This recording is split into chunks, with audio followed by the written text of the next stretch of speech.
অন্তর্বর্তী সরকার তড়িঘড়ি করে বিদেশি কোম্পানি সেভরন ও তাল্লোর বাংলাদেশি কর্মীদের সুবিধা বঞ্চিত করার উদ্যোগ নিয়েছে বলে অভিযোগ করেছে প্রতিষ্ঠান দুটোর শ্রমিক ইউনিয়নের নেতারা।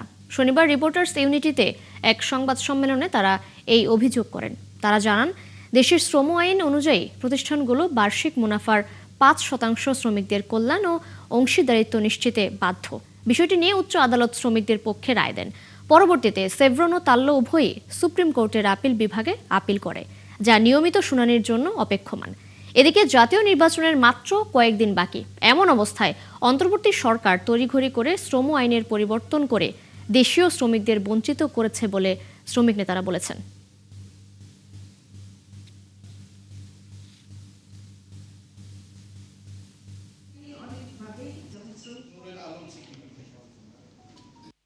ওয়ার্কার্স প্রফিট পার্টিসিপেশন ফান্ড WPPF-এ ৫% এর পরিবর্তে ১% করার প্রস্তাব করা হয়, যা শ্রমিক পক্ষের নেতৃবৃন্দ অযৌক্তিক ও অবৈধ বলে তা প্রত্যাখ্যান করেন।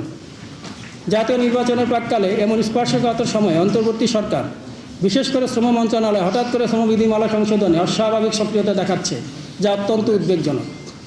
CBEU এবং TBEU দৃঢ়ভাবে বিশ্বাস করে এটি কোনো স্বাভাবিক প্রশাসনিক কার্যক্রম নয়, বরং এটি একটি গভীর ষড়যন্ত্র, যার লক্ষ্য শ্রমিকদের অধিকার কেড়ে নেওয়া এবং বিদেশি বিশেষ কোম্পানিকে অযৌক্তিক সুবিধা দেওয়া।